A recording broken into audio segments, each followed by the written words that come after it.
अस्सलाम वालेकुम। My name is Syeda Junaira और आज का हमारा टॉपिक है जॉब एनालिसिस। हमने प्रीवियस लेक्चर में भी जॉब एनालिसिस को डिटेल में डिस्कस किया था। आज हम जॉब एनालिसिस के मेथड्स को डिटेल में डिस्कस करेंगे। सबसे पहले हम जॉब एनालिसिस का एक छोटा सा ओवरव्यू ले लेते हैं कि ये है क्या चीज़। जॉब एनालिसिस एक ऐसा प्रोसेस है जिसमें हम डिटरमाइन करते हैं मुख्तलिफ़ ड्यूटीज़ को और जो स्किल्स रिक्वायर्ड होते हैं इन ड्यूटीज़ या इन टास्क को परफॉर्म करने के लिए उनके बारे में एनालिसिस किया जाता है।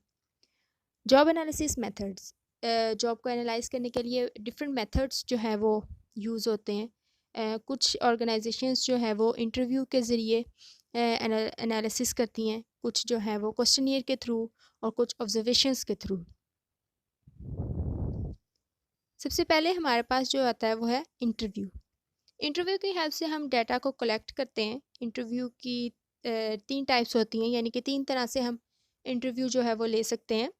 एक तो इंडिविजुअली, दूसरा ग्रुप में, तीसरा सुपरवाइज़र। इंडिविजुअली मीन्स कि एक-एक बंदे से हम जाकर इंटरव्यू कलेक्ट करें। ग्रुप मीन्स लोगों को इकट्ठा बिठाकर और उनसे कुछ इस तरह से क्वेश्चंस पूछ लिए जाएँ कि वो एक तो टाइम जो है उसकी बचत हो सके। सुपरवाइज़र में ये रहता है कि हम सुपरवाइज़र जो है कंपनी का उसका भी पर्सपेक्टिव जो है वो ले लेते हैं, यानी कि उसकी क्या राय है।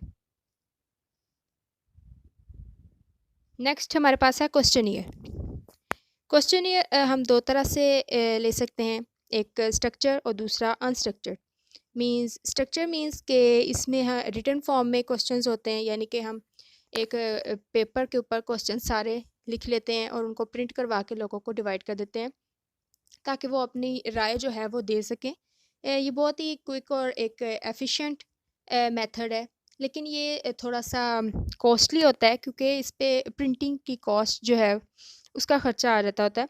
और अनस्ट्रक्चर्ड जो है वो एक ओरल फॉर्म में क्वेश्चनियर होता है जिसमें हम ओरली लोगों से उनकी राय मालूम कर लेते हैं। नेक्स्ट है हमारे पास ऑब्जर्वेशन। इसमें हम ऑब्जर्वेशंस ऑब्ज़र्व करते हैं डायरेक्टली कि कौन से एम्प्लॉय जो है वो क्या काम कर रहे हैं। मैनेजर डायरेक्ट ऑब्जर्वेशन और इंटरव्यू एक साथ भी ले सकता है। नेक्स्ट है हमारे पास पार्टिसिपेंट डायरी लॉग्स। एम्प्लॉय की डायरी जो होती है जिस पर वो अपनी डेली रूटीन वर्क का जो होता है वो लिस्ट एक क्रिएट करता है कि मैंने आज ये काम किए हैं। तो मैनेजर जो है या ऑर्गेनाइजेशन का जो हेड है वो उस डायरी को रीड करके मालूम ये इन्फॉर्मेशन हासिल कर सकता है कि उसके एम्प्लॉय ने आज कितना काम किया है।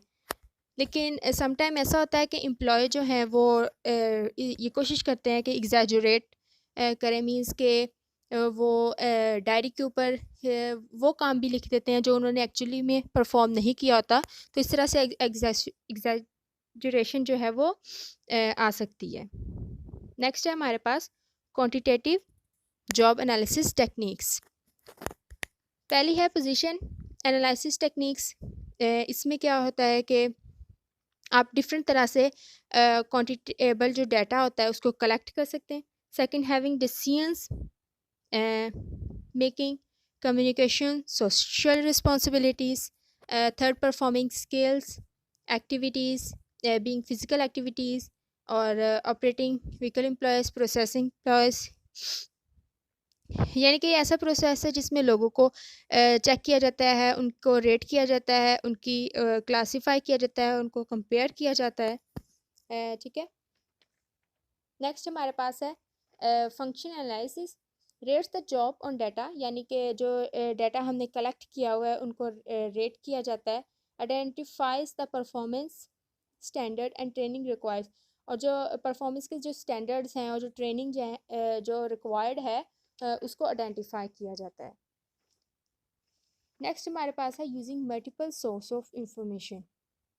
इंफॉर्मेशन को कलेक्ट करने के लिए मुख्तलिफ जो सोर्स रिक्वायर्ड होते हैं, कुछ जो है वो जैसा कि हमने प्रीवियसली भी ये डिस्कस किया कि इंटरव्यू के ज़रिए लिए जा सकते हैं, क्वेश्चनियर के थ्रू हम जो है वो कलेक्ट कर सकते हैं लोगों की राय को, और ऑब्जर्वेशन के थ्रू कर सकते हैं। नेक्स्ट हमारे पास है sources of data. Main source of collection of data for job analysis are as follow: means employ, supervisor, manager, job analyst, HR और आउटसाइड कंसल्टेंट और सुपरवाइज़र या मैनेजर, इन सब लोगों से हम ये सब लोग जो हैं वो एनालाइज जो है वो कर सकते हैं। नेक्स्ट हमारे पास है प्रॉब्लम विद जॉब एनालिसिस। ये जो है ये जॉब एनालिसिस का जो मेथड है ये बहुत ही लेंथी होता है। हमने इसमें सारे पर्सपेक्टिव जो हैं उनको चेक करना होता है। कौन सी स्किल्स हमें रिक्वायर्ड हैं, हमें कितना टाइम रिक्वायर्ड होगा, कौन कौन से फंक्शंस हैं। सो ये टाइम कंज्यूमिंग होता है और इसमें हमें पेशेंस की ज़रूरत होती है। Thank you.